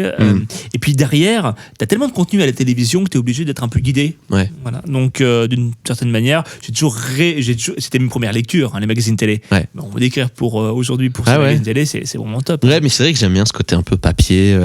du programme télé, tu vois. Il y a un petit truc, je sais pas. Il y a un petit truc. Mais maintenant, tu les vois que. Alors, ça se fait, donc je pense, chez les buralistes, tu peux les trouver. Ouais. Puis aussi sur les caisses, quand tu vas faire tes courses, t'as toujours les petits les là, programmes télé sont là. Télémagazine qui est sur les caisses. Ah ouais, non, mais c'est ça qui est fou. Donc, t'écris toujours beaucoup, ça. Ouais. Ça te prend combien de temps par semaine Ça me prend la moitié de la semaine à peu près. Okay. Alors, tout ce qui est la presse télé, ça me prend une bonne journée, la journée de mardi. Et pour tout ce qui est la presse Média Plus, ou la presse professionnelle, celle qu'on voit pas, qui n'est pas en kiosque, mais qui fonctionne par le biais c'est une sorte de webzine quotidien, d'une quinzaine de pages en PDF qui est envoyé à tous les médias en France, et les gens s'abonnent pour ça. Je leur livre 3 interviews par semaine. Waouh. Que tu enregistres en. Ah, c'est des interviews écrites. T'envoies les questions et on te répond. Donc je les cale par téléphone. Je mets l'enregistreur, tout ça, ou je vais en conférence de presse, à l'issue je vais voir les gens. Et c'est pour ça qu'on te voit encore beaucoup dans les conférences de presse de lancement d'émissions télé, etc. T'as tout compris, c'est ça. Et après je les retranscris et je les envoie. Donc 3 par semaine, faut en trouver. Là on termine ce podcast. Je pars interviewer la patronne de TF1+. Ensuite demain j'ai le patron de Endemol France. Tu vois, à chaque fois c'est des gens différents dans des domaines différents et c'est super bien de s'entretenir avec ces personnes. J'ai fait 40 000 interviews en 16 ans. Wow. C'est assez énorme. Au départ, j'en faisais 7 à 9 par semaine. Non, j'ai réduit la voilure à 3, c'est déjà pas mal. Donc, il y a un côté un peu industriel. Mais j'ai vu l'évolution en 16 ans de la télévision. J'ai assisté au passage de la TNT HD. L'arrivée des nouvelles chaînes, c'était vraiment c'est passionnant et tout est très cyclique quand même. Et aujourd'hui, on est à l'ère des plateformes, du streaming. Et comment les plateformes, à l'époque où ils avaient énormément d'argent pour lancer n'importe quelle série, aujourd'hui se recentrent sur moins de choses, plus qualitatives, peut-être parfois plus de niche, quoique les Netflix, Disney+, et autres, maintenant cherchent des séries plus mainstream, pour capter un plus grand public, alors que les chaînes plus traditionnelles vont aller sur quelque chose un peu plus pointu. Mais tu prends toujours autant de plaisir à écrire. Bah ouais, c'est la base. En fait, c'est vraiment la base. C'est ce qui c'est le pilier, c'est le pylône. C'est comme ce micro. T'as la base, et après, paf, je déploie toutes mes choses. Parce que le journalisme, c'est ce qui m'a donné ma légitimité à la télévision, à la radio, un peu partout. Et puis, on est journaliste, on le reste. Ouais, non, mais c'est sûr, t'as ça dans le sang et du coup, ça reste toujours ta passion et ton boulot en plus. Alors, en parlant d'écriture, en 2022, après The Entertainment Magazine, Maxime Guény revient avec Parcs et Loisirs Magazine. C'est moins américain, dans le nom. Ouais, mais c'est identifié. Mais, voilà, il y a une vraie promesse. Le premier magazine en kiosque dédié à l'actualité, aux coulisses, aux innovations de l'univers des parcs d'attractions et de l'industrie des loisirs en France comme à l'international. Donc, c'est le fan de parcs d'attractions qui a créé ce magazine ou c'est le journaliste ? C'est les deux, le capitaine. C'est les deux. Ah bah hybride. Ouais. Je prends mon savoir-faire de mes 15 ans de journalisme, que je mêle à mes passions, que je mêle à ma casquette d'entrepreneur, parce que je suis entrepreneur depuis le départ. Je n'ai jamais eu aucun contrat avec personne. Pas de salarié. J'ai 4, 5, 6 employeurs, parfois 2, 3, mais... T'es indépendant. Je suis totalement indépendant. Alors, pour chercher un appartement, c'est compliqué. Voilà, même si tu gagnes bien ta vie, c'est vrai. il faut toujours montrer patte blanche. Mais regardez, je fais ça. C'est un cirque pas possible. Et oui, je me suis lancé dans l'entrepreneuriat de la presse magazine. Donc, j'ai créé ma société d'édition, qui est aussi une société de production. J'ai tout mis à l'intérieur, tu sais, dans les SAS. Et puis, il me fallait quelque chose de très identifié. Je voulais parler de parc d'attractions, parc et loisirs magazine. C'était clair. Faut que ça aille droit au but. La promesse, on sait très bien où on va. Faut pas faire bien sûr. C'est une niche, mais qui touche 60 millions de visiteurs rien qu'en France chaque année. C'est ce que j'allais dire. Il y a quand même énormément de monde qui vont dans les parcs. Donc, si je touche 1% de ces 60 millions, je suis très content. Oui, donc en fait, c'était... Enfin, je sais pas, est-ce que tu t'es dit, je prends un risque quand même Bien sûr. Ouais. Ah bah, quand tu... Ou t'y allais en mode, non mais de toute façon, c'est bon, c'est sûr, ça va marcher. Non. Alors, je savais qu'il y avait un public pour ça. Je savais que ça allait marcher au fond de moi. Mais j'ai vraiment déployer mon énergie pour la réussite du projet. C'est-à-dire, c'est comme si je me lançais sur un fil d'équilibriste. Je devais absolument atteindre le but et je ne peux pas tomber. Donc, je suis concentré, je suis focus sur mon objectif et j'ai foncé. Et t'es tout seul ? Et je suis tout seul. T'as pas d'associé. Non. C'est ton mag. C'est mon magazine tout seul. Et je suis parti avec 0 € de budget. Oui, alors c'était ma question après, c'est comment on monte un magazine? C'est quoi les étapes en Il n'y a fait? pas de tutoriel sur Internet. J'ai beau regarder, chercher. J'ai vraiment fait. Alors, la première chose, c'est que j'allume mon Mac, j'ai une page blanche, on est en janvier 2022. Comment monter un magazine? Non? Bah, j'ai dit, mais par où je commence? J'ai dit comme ça, mais par où je commence? C'est un cirque pas possible. Je vous spoil, mais en mai 2022, on était dans plus de 3500 points de vente en France. Ouais. Alors, en gros, ça s'est fait assez rapidement. Bah ouais. Donc, la première chose, j'ai acheté des magazines. Et je les ai décortiqués, tous les rubriques, je regardais les chapeaux, où ils imprimaient, je regarde, je fais de la veille. Ah oui, carrément, même tu cherchais les prestataires. Les magazines de cinéma, des trucs comme ça, de tout, je regarde de tout, je m'inspire, caféine, sur Internet, je check tout. Une fois sur cette base, j'ai fait une sorte de rubricage de toutes les rubriques que je peux mettre à l'intérieur. Ensuite, j'ai mon ami Anthony Vittorino qui a lancé Fait en France Magazine, le premier magazine sur le Made in France. Ouais. Il m'a donné quelques bonnes adresses parce que lui, il imprimait en France, évidemment. Okay. Donc déjà, j'avais un point d'accroche. Les gens de l'imprimerie m'ont fait connaître une autre agence qui s'appelle Beau Conseil qui, eux, t'aident à l'implantation commerciale du magazine. Donc, et qui ont 20 ans, 30 ans de carrière sur des gros lancements. Ils s'occupent de SoFood, Society, des choses comme des ça. Grosses marques, ouais. Pif Magazine. Donc, ils savent y faire. Donc, ils m'ont donné plein de petits conseils. Et puis, j'avais un pote graphiste qui faisait aussi le mag de Fait en France. Donc, en gros, j'ai mêlé les meilleurs savoir-faire. Et puis, au fil de mes discussions, de mes sorties dans les parcs, quand tu sais que tu dois sortir un magazine, t'es aux aguets de tout ce qui touche cet univers. Quand tu lances un escape game, t'es aux aguets de tout ce qui touche cette activité. Ça devient focus pour toi. Des focus pour ça. Donc en gros, tu vas rencontrer des personnes qui vont avoir un intérêt avec toi ou pour toi. Donc maintenant, j'ai une quinzaine de contributeurs journalistes qui écrivent pour le magazine. T'as combien de pages? 100 pages. Ah, t'imagines, faut les construire les 100 pages. Et au départ, c'était 84 pages. Parce que je voulais le faire à 5,50 €. Mais on m'a dit, Maxime, tu sais, on sort du Covid, il y a une pénurie de papier, il y a eu les élections, donc le papier, ça coûte cher, il y a une inflation, tu devrais le passer de 5,50 à 7,50. Passons à 7,50. Il dit, mais attention, si tu passes à 7,50, il faut que les gens, psychologiquement, ils en aient pour leur argent. Donc de 84 pages, on est passé à 100 pages. Et ça, sur les 2 derniers mois. Alors que j'ai plus ou moins fait déjà mon programme. Et la branle-bas de combat pour pouvoir les mettre à l'intérieur. Ouais. Et j'ai appris vraiment en marchant. Et là, je me suis dit, faut que ça marche. Et comme j'ai pas d'argent, très peu, il me faut du fond. Parce que ça coûte cher d'imprimer. Il faut que tu avances. Bien sûr, il faut payer les impressions. Et ça coûte cher de payer un graphiste. Ça coûte cher de payer des journalistes. Quoique les journalistes, c'est moins que le papier et l'impression, ou même la distribution. Et donc, il me fallait de l'argent. Et ce fonds, comment je l'ai trouvé? En faisant les pré-abonnements.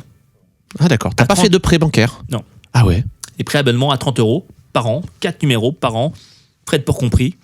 Et j'ai lancé ça en avril. J'ai laissé les notifications pour voir. Et en 24 heures, ting, ting, ting, ting, toutes les 2 minutes, 2-3 minutes. Et en fait, j'ai eu 200, 300, 400 abonnés en 48 heures. Trop bien. Donc ça te faisait une avance, toi, de trésorerie pour pouvoir financer tes impressions et tout le reste. Et t'as tout compris. C'est génial. C'est ça. Et c'est là, j'ai fait des nuits blanches. J'étais comme ça dans mon lit. Alors si je paye la personne, est-ce que ça va aller? Alors j'avais un peu de fonds propres au cas, ça serait une catastrophe. Et puis j'ai appelé. Et en fait, le business model de la magazine, c'est très simple. C'est un tiers les achats au numéro, donc en gros en kiosque, voilà. Un tiers les publicités que tu vas mettre à l'intérieur, et un tiers les abonnements. Ouais. Et donc, il manquait les publicités. Et personne, aucune agence publicitaire voulait m'aider. Il fallait chercher les annonceurs. Et il fallait que je le cherche donc tout seul. Ah ouais. Donc, t'avais pas de régie Pas de régie. Mais aucune régie ne me voulait. Ah bon? Aucune régie ne me voulait. Le lancement d'un magazine qui n'existe pas. J'avais peut-être une petite notoriété, mais voilà, c'est ce que j'allais dire. T'étais pas nobody, quoi. C'était passé. Donc, si j'en ai trouvé une, mais qu'on a trouvé 0. Bon, en fait, ça n'a servi strictement à rien. Ouais. Et donc, tout seul, j'ai appelé les parcs. Est-ce que ça vous dit le parc de mon enfance, Frépertuis, City dans les Vosges. Écoutez, je lance un magazine. Est-ce que ça vous dirait de m'accompagner? Voilà le kit média. Voilà ce qu'il va y avoir à l'intérieur. On va vous faire une super place. On va vous valoriser. Il dit, mais j'adore ce genre de projet, je vous accompagne sur 4 numéros. Oh, Trop bien. et donc ça fait un peu de trésorerie, Ouais. et puis après, boule de neige, une fille à la communication de Bouygues Télécom dit Maxime, on a un budget comme corporate, on a envie de t'aider, allez hop. Et voilà, ça s'est fait comme ça. Et puis, de fil en aiguille, LinkedIn a beaucoup été d'intérêt pour moi. Ouais. Parce que Tu postais, toi, sur LinkedIn? Effet boule de neige, absolument. Tu postais, en fait, quoi, la création du mag? Exactement. Tout ce que Déjà tu faisais? sur mon LinkedIn perso. Ouais. Et puis après, j'ai D'accord. créé le LinkedIn dédié au magazine. Voilà. Et même chose sur Instagram. C'est Effet boule de neige qui a fait que le truc a monté. Donc un mag aussi, c'est comme la télé ou la radio, c'est quand même la publicité aussi qui finance le truc Un tiers, peu, ouais, un tiers. Et tu as des numéros où il y en a un peu moins. C'est notamment les numéros d'hiver parce que les parcs sont plus ouverts en printemps, été, automne pour la période d'Halloween, un peu moins en hiver. Donc en gros, c'est de la balance surtout. Et puis après, tu as juste le tirage en fonction des lieux. Là, on m'a envoyé le top 10 des meilleures ventes. Là, on vend super bien. C'est à Chessy, Marne-la-Vallée, Relais, Ah bah oui, tu m'étonnes. Auchan, Val d'Europe. En fait, là, c'est marrant. les trois régions où on vend bien, c'est l'Île-de-France, Ouais. les Hauts-de-France, le Grand Est et la région de Lyon. D'accord. Et après, c'est Là où il y a des dispatché un gros peu parcs partout. à côté. Là où il y a des gros parcs. Il n'y a pas de secret. C'est fou, hein? Ouais, c'est Ah drôle, ouais. là. Et donc, tu vends combien de mags? Il y a combien de mags qui sont... On a qui commencé sont avec vendus, un tirage à 50 000 exemplaires. Ouais. C'était un énorme tirage. Hein. Et moi, alors que moi, je voulais lancer, je sais pas, 4 000, 5 000. Après, mais on mon est combien? agence me dit... Plus de 60 millions? C'est pas beaucoup, hein? Ouais, Au final, mais le ratio. après, dispatché dans plein de points de vente. On a 2 par-ci, 2 par-là, 3 par-là. Et il y en a d'autres qui en ont 15, 100. Enfin bref... c'est un vrai métier, hein, c'est un vrai métier. Et puis maintenant, on a une vraie vitesse de croisière. On a atteint les milliers d'abonnés. Et puis après, le but du jeu, c'est de les fidéliser. Ouais. Parce qu'à l'époque, je n'avais pas mis en place le réabonnement automatique. Et encore une fois, le site, je l'ai fait tout seul. Je l'ai fait tout seul, je l'ai créé tout seul. J'ai juste demandé à un prestataire pour 50 € pour qu'il me fasse la structure du site. Ouais. Et après, maintenant, c'est moi qui fais tout, les visuels tout seul. Tout seul, toi. Ouais, c'est top. Et puis le communiqué de C'est presse. ton Mac, quoi, c'est ton bébé. Et puis le communiqué de presse tout seul. J'ai envoyé aux potes journalistes, vous pouvez m'en faire un truc. Et voilà. Je l'ai montré à Cyril. Il dit tiens, je dois lui dire tiens, voici mon bébé. Ah, mais c'est énorme. Je vais en parler. Il en a parlé à l'antenne? Et il en a parlé à l'antenne. Ah, génial. Voilà. Ah, c'est trop bien. Enquête, Astérix se fout de la gueule d'Obélix. Il a tourné ça avec des raisons. Ah oui, d'accord. Mais ça a fait un ça t'a fait un petit coup de com', ouais. coup de com. Ouais, c'est sympa. Ouais. Ah ouais, d'accord, ok. Mais après, je trouve que c'est un magazine aussi qui attire l'œil quand tu es en kiosque, etc. Moi, j'aime bien les magazines de niche. Moi, je vais acheter les magazines je fais de la batterie, donc le magazine de batterie magazine, les magazines de musique, etc. Mais c'est pas des magazines qui misent beaucoup sur la couverture. Je trouve que la couverture, tu arrives très bien à attirer l'œil. Après, encore une fois, c'est vrai que tu as des grosses marques, Disney, Le Roi Lion, Parc Astérix, etc. Futuroscope, puis du fou. Même si c'est niche, t'as quand même envie d'ouvrir le bouquin, tu vois. Ouais. C'est ça qui est fort. C'est une invitation au voyage, j'ai Oui, envie de dire, c'est ça. ça. Et donner des bonnes idées. Donc c'est quand même bien. Ouais. Au départ, on était focus sur le grand public. Et au final, on s'est rendu compte que on touche aussi bien le grand public que les professionnels. Bah oui. Et il est ultra passionné de parc. En gros, on a 3 publics différents. Il est assez jeune, assez masculin, 70% d'hommes. Ça, je me base sur les statistiques liées aux réseaux sociaux. Et maintenant, on est mic-mic. On est à la fois grand public et à la fois un peu professionnel. Et la tranche d'âge, tu sais, qui lisent le magazine à peu près? On est 25-45 ans. Ok, d'accord, ouais. Donc, jeune génération. Ouais, c'est la cible de ceux qui vont dans les parcs. Ouais, non, mais c'est ça qui est... Qui est hyper intéressant. Bah, bravo pour ce Mac, parce que c'est vrai que c'était un beau pari. Moi, j'aime bien les gens qui entreprennent, qui lancent des choses, qui prennent des risques. C'est pas gagné, hein, je te jure. Et parfois, lors des premières semaines, j'allais en kiosque pour les voir. J'ai fait tous les kiosques de Paris avec ma trottinette. Bonjour, est-ce que vous avez Parc Elosière? Oui, je l'ai. Alors, vous le voulez lâcher? Non, je voulais savoir si vous l'aviez. Je suis l'éditeur. Ok. Je faisais le tour. Et parfois, dans les relais, je les mets devant. Parfois, ils les mettent derrière. Donc, moi, je les remets devant. Donc, à tous les personnes qui passent dans les librairies, qui voient le magazine, remettez-le devant. Voilà, oui, c'est vrai que oui. Mais ça mettez-le bien en avant. Évidemment. Le facing. S'il est derrière. Parce que t'as deux types de personnes. T'as ceux qui savent très précisément ce qu'ils viennent veulent chercher. Et ceux qui, spontanément, vont « Ah, c'est pas mal. Ça va me donner des idées. Je prends le train, je vais y aller. Je vais C'est ça, l'acheter. exactement. Moi, je suis assez comme ça d'ailleurs. Ouais. Je vais acheter des fois des magazines. Je tiens, truc, ça parle de. Oh, il y a des belles maisons, tiens. Immobilier magazine. Bon, je vais regarder. Je l'achète. Ouais. Mais ce que j'aime, c'est l'avoir en main, toi. C'est quelque chose de tangible. Parce qu'on est tout le temps sur nos portables, à regarder les TikTok, tout ça. Mais d'avoir quelque chose en main, c'est comme un bouquin. Un bouquin, excuse-moi, ça a une autre valeur que lorsque tu largues sur une petite tablette. C'est ce que j'allais dire. Tu penses que du coup, le magazine a encore de l'avenir? Ouais, le magazine de niche a de l'avenir. Ouais. Le magazine où tu as des enquêtes, où tu as des interviews exclusives. Et par exemple, sur le premier, moi je voulais absolument avoir la patronne de Disneyland Paris, Natacha Rafalski, qui ne parle jamais. Ouais. Qui ne parle jamais. C'est ouf, ouais. Et ben, j'ai eu l'occasion de la voir. Et là, ça nous a crédibilisé auprès du grand public, auprès des professionnels. Et le papier en soi nous crédibilise parce qu'on est partout.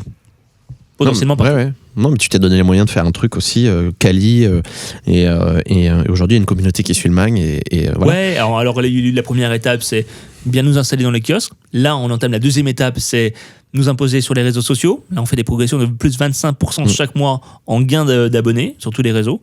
D'être le référent média mainstream des parcs d'attractions. Quand il y a un truc qui se passe dans un parc, une actualité. Tout ça pour être invité dans les parcs. Non mais franchement. Et oui. Bah oui, du coup maintenant. Ça faisait partie de l'idée. Oui. Quoique maintenant, quand je vais dans un parc, bah, j'ai ma casquette pro qui se met en route. En gros, je regarde le détail, je vois le truc, ouais. je prends des notes.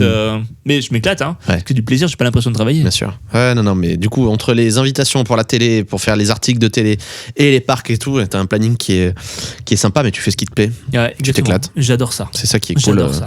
Et tu parles aussi des escape games, et merci, ça fait plaisir. Bah, ça fait partie de tes loisirs. Moi, je dis que les escape games, c'est le cousin éloigné des parcs d'attractions. Complètement. Parce que vous avez les mêmes prestataires en décoration, en technologie, en communication. Il y a un lien avec tout ça. Hein. Et l'escape game va aussi évoluer avec le temps. L'action game, tout à fait, on vit le truc, on est dans un jeu, on est Indiana Jones, quoi.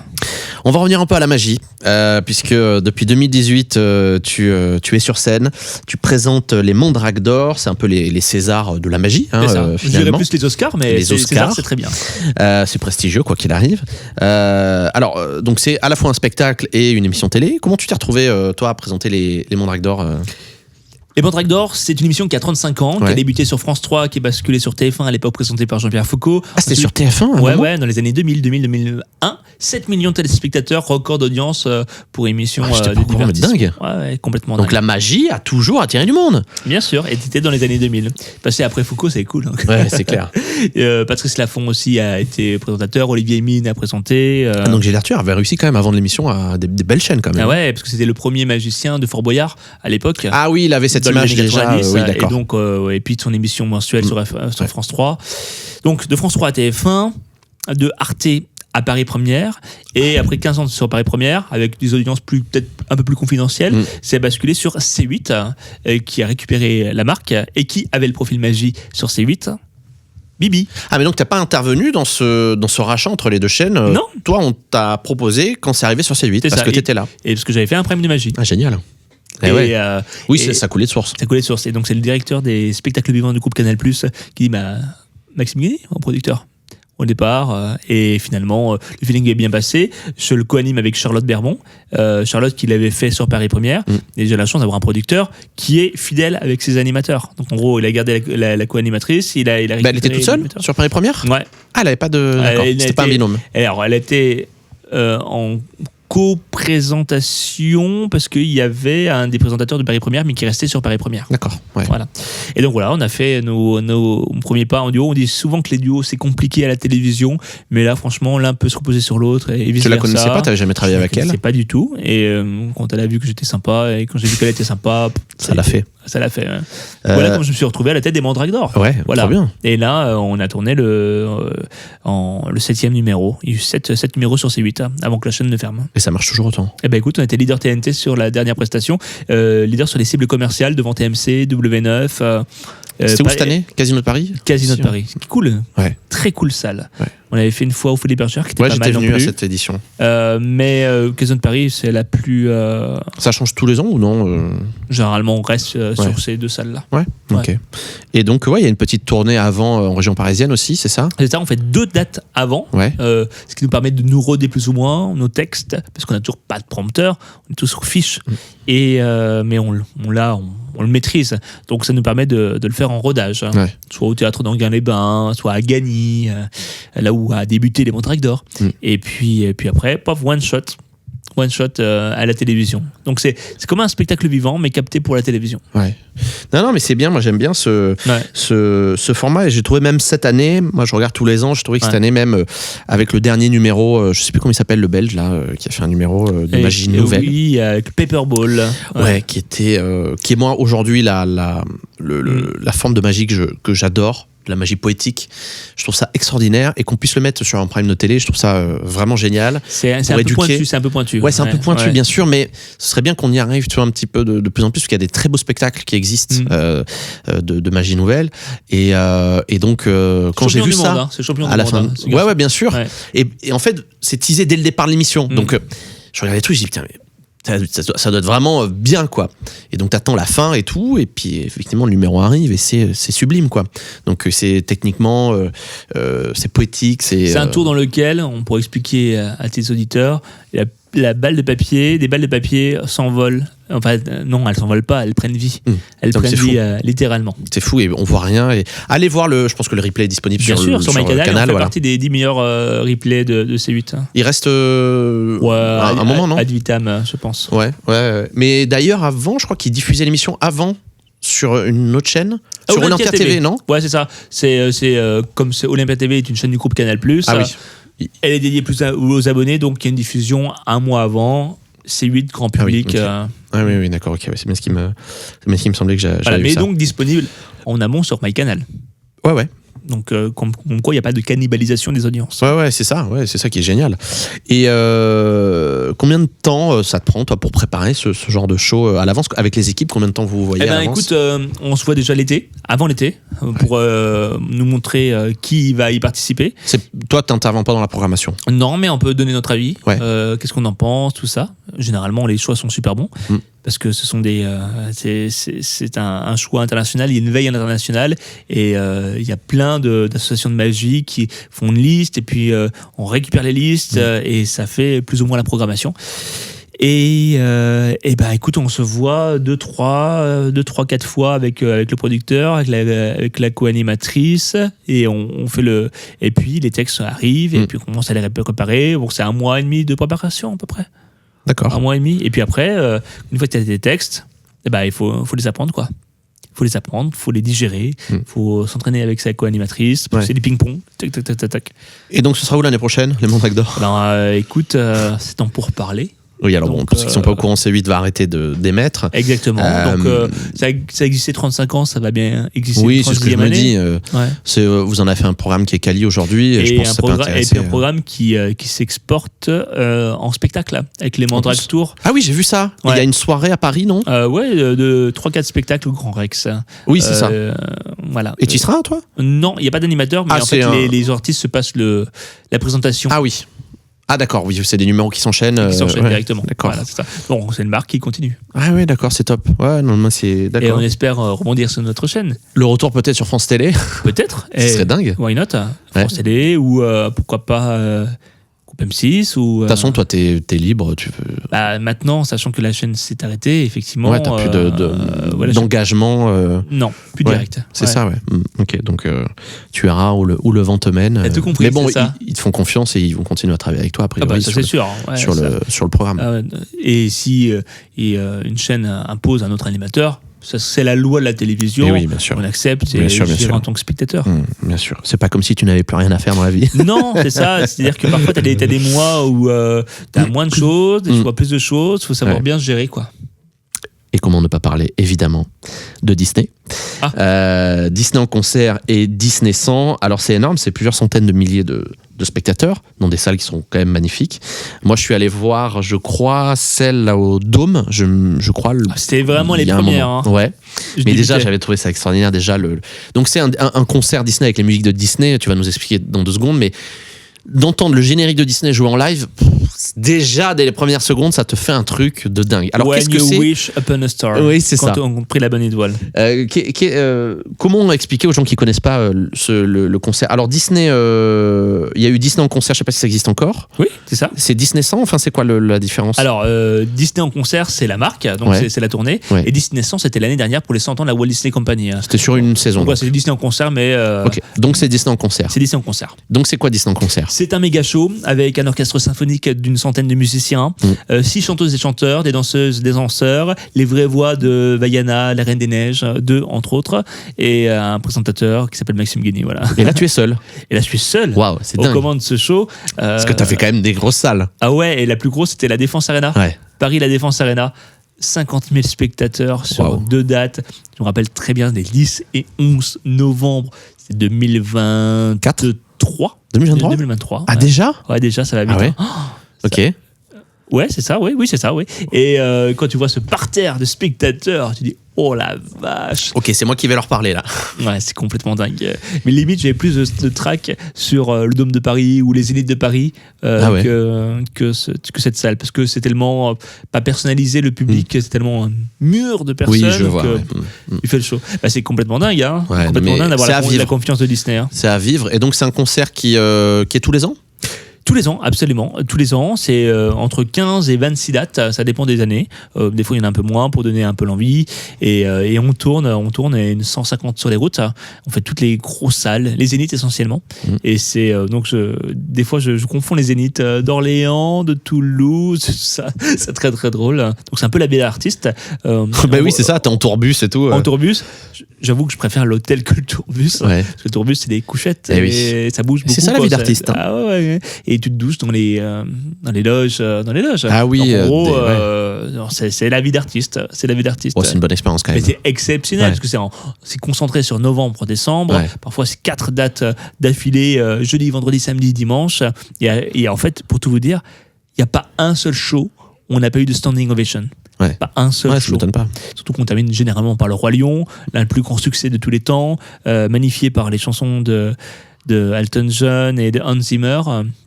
Ouais. Et là, pour le coup, on les prend au trip. Hein. Ouais, non, mais c'est ça qui est fou. Comment tu t'es retrouvé à animer ce concert? Le producteur de Disney en concert me voit sur TPMP, ou plutôt son papa, et il me dit, tiens, ce petit jeune, il parle aussi bien au moment qu'aux enfants, il présente bien, tu devrais le contacter. Et il m'a contacté. Au départ, je pensais que c'était une blague, mais j'ai quand même répondu. Et je dis, allez, c'est parti, c'est OK. Et il y a eu le Covid entre-temps, mais ça a pris un peu de temps, mais voilà. Et il a cru en moi, et me voilà avec la cassette Disney. Donc merci la télévision. Ouais, c'est fou. Merci la télévision. C'est fou. Merci la télévision. En fait, si tu dois refermer cette expérience dans ta vie quand même, elle t'a apporté énormément de choses. Énormément de choses. Ouais. Enfin, ta vie n'aurait peut-être pas été la même Bah non. si t'avais pas eu cette expérience. Complètement. C'est pour ça que j'ai beaucoup de gratitude. Ouais. Et je ne cracherai jamais dans la soupe. Jamais. Et c'est juste incroyable. Et Ouais. après, les choses évoluent. Mais chaque chose apporte son lot de surprises. Et en fait, les gens parfois font parfois la similitude entre Disney en concert et Disneyland Paris. Ce sont deux entités différentes. Bien sûr, ouais. Mais je travaillais à Disneyland pour le magazine.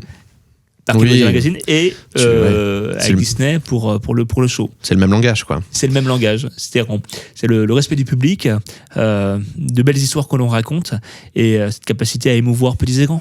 Moi, je suis content parce que je vois un mec qui s'éclate, qui a, je pense, dans sa vie, jamais fait des mauvais choix et qui aujourd'hui fait ce qui lui plaît.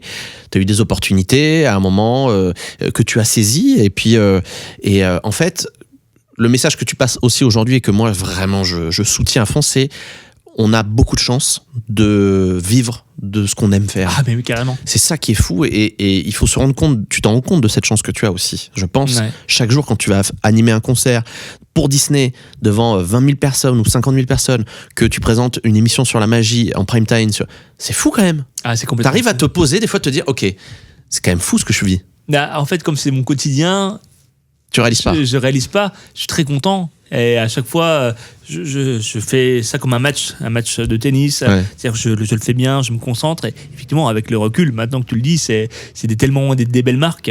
En fait, le fil rouge de tout ça, c'est le divertissement. C'est l'entertainment. tu remarqueras, il y a une vraie cohérence entre la magie, tout à fait. Disney. C'est pour ça que je te dis, pour moi, tu fais pas les mauvais choix. Les médias. Tu réfléchis toujours. Ouais.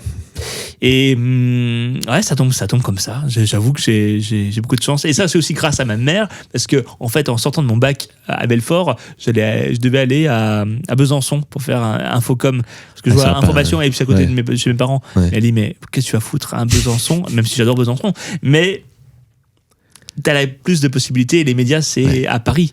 Donc, suis ta petite copine à Paris. Elle t'a influencé dans le choix à ce moment-là? Bah, bien sûr. Ah, oui. Et donc, ça, c'est merci maman. Ouais. Et puis voilà. Et puis comme après, quoi, tu te fais. C'est à toi après de faire tes preuves et de dire, De faire tes preuves et puis d'y aller, de foncer. Ouais. Au départ, j'étais pas très très bon jeune journaliste. Tu sais quoi, tu dois retranscrire une interview. T'as pas de chat GPT à l'époque. Donc, je mettais une demi-journée pour écrire une interview. Ouais. C'est compliqué. Donc, ça fait travailler ton cerveau et puis après, les choses viennent naturellement. Tu as le temps d'aller voir quand même des spectacles? Je sais que tu es un fan de spectacles. On a de la chance. À Paris, on a beaucoup de chance. J'avoue qu'il y a quand même plus de comédies musicales à Londres. Oui. Mais... Non, mais sans être forcément des comédies musicales, du théâtre, des concerts. Des concerts, j'adore. Ce genre de choses-là. C'est je sais pas si tu arriverais à me dire, dans les 3 dernières années, quel est le plus beau spectacle que tu as vu, en dehors des shows où tu travailles toi, un truc qui t'a marqué vraiment en spectacle? Alors, il y en a 3 parmi les plus beaux shows. Bon, The Lion King à Mogador, qui est pour moi dans le top 3.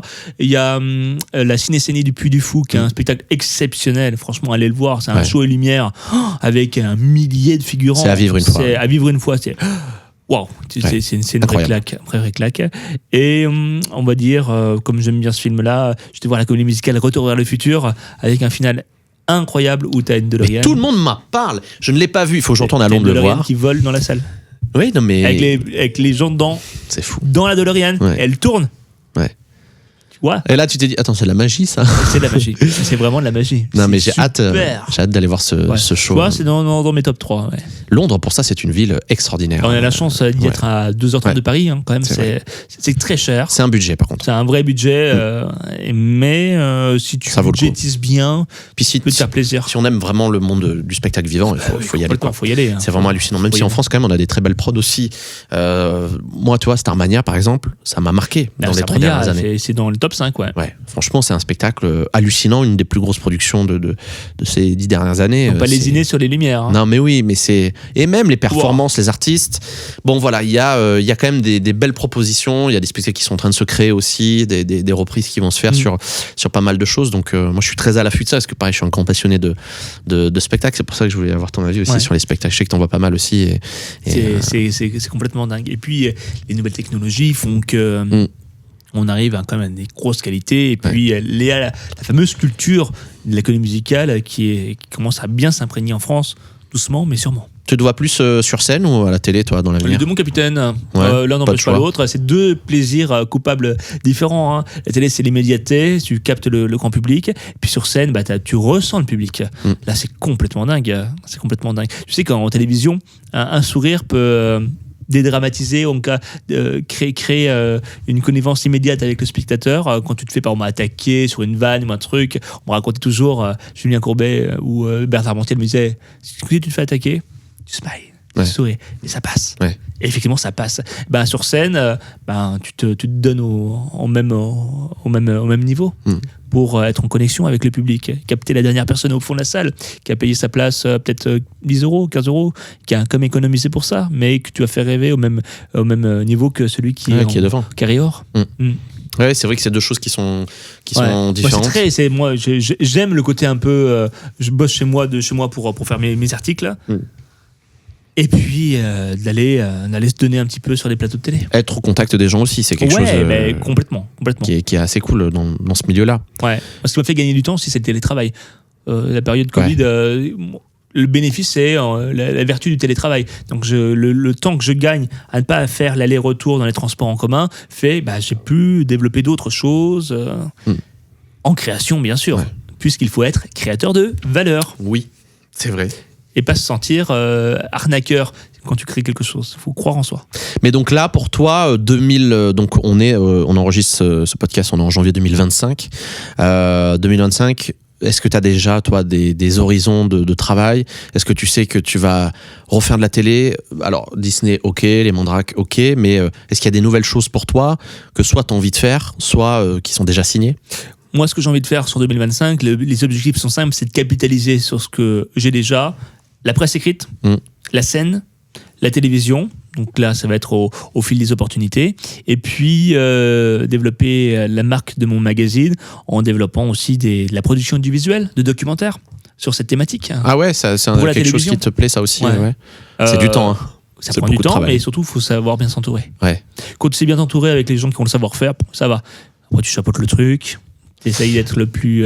Il y en a un petit peu possible. Des docs sur RMC Story. Moi, j'aime bien regarder ces trucs-là. C'est de la niche, hein, mais alors, comment est faite cette attraction et tout, tu vois, c'est toujours des mags. Et puis, je crois que C8 en diffusait pas mal aussi, que Mathieu Delormeau produisait à l'époque. C'est ça.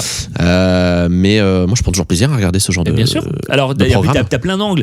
T'as l'angle zone interdite où tu suis une famille. T'as l'angle capital sur le business. T'as l'angle RMC Story sur. On va raconter l'histoire d'un jeune qui va se lancer dans un parc. Et t'as le côté mécanique et technologique de RMC Découverte. Donc en gros, tu as 30 000 angles à chaque fois. Et puis, le plus important, c'est que tu racontes une histoire avec un début, un milieu, une fin, un cliffhanger, quelque chose dit qu'est-ce qui va se passer, l'ouverture. Tu suis quelque chose. À chaque fois, c'est différent. Et puis, il y a tel investissement dans l'univers des parcs ces dernières années qu'il y a plein de choses à raconter. Zone interdite tous les ans au Capital, au parc Astérix. Mais ils arrivent quand même à capter le truc. Je trouve que c'est toujours très bien monté en fait. Super bien monté. Et surtout que c'est des tournages qui s'étendent sur 3 à 6 mois à chaque fois. C'est fou. Donc t'as de la matière, t'as du contenu, t'as de l'interview, t'as des témoignages. Et je pense que les parcs acceptent aussi parce qu'en vrai ça leur fait de la pub. Bien sûr. Gratuite. Bien sûr, c'est de la pub gratuite. Après, à eux de bien cibler la communication. Faut faire attention, parce que on peut vite aller dans un. Et je sais qu'il y a certains parcs qui parfois ont laissé rentrer des équipes de tournage et qui s'en mordent un peu les doigts parce que ils ont été un peu trop transparents. Ah oui, c'est ça. Ouais. Tu laisses trop d'infos et en fait il y a des trucs qu'il faut pas dire. Enfin, faut maîtriser sa communication. Comme disait un grand producteur, le plus important c'est qu'on parle de toi d'une manière ou d'une autre. Exactement, c'est vrai. Je termine toujours avec la même question, Maxime. L'émission s'appelle Fantastique. Alors, Maxime, quel a été le moment le plus fantastique de ta carrière? Celle d'avoir été interviewé par Adrien Thomas. Bon, ça tout le monde me le sort, mais le vrai moment. Je pensais être original et être le premier. Et non. Donc, si tu veux, je te laisse 2 secondes pour réfléchir. C'est vrai que je l'envoie pas. Parce que je veux du spontané, je l'envoie pas avant la question. Je dis, là, spontanément, il y en a plusieurs, forcément, mais tout de suite, qu'est-ce qui devient le moment le plus fantastique depuis que tu fais ce métier?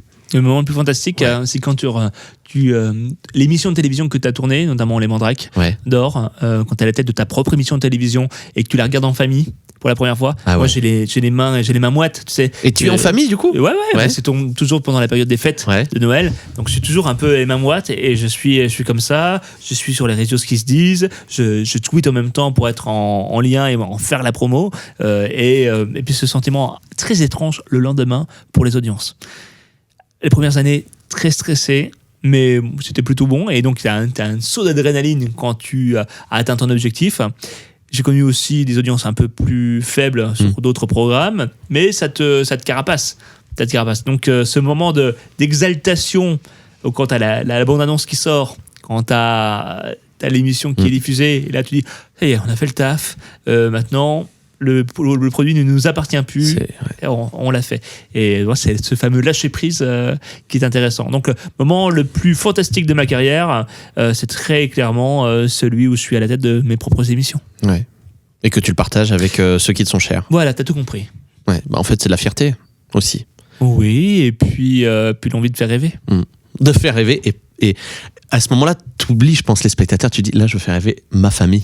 Ça, mais quand tu fais rêver ta famille, normalement, tout le monde rêve. Normalement, c'est universel, le rêve. Mais on fait souvent quand on bosse dans les médias, on a toujours cette référence aux parents.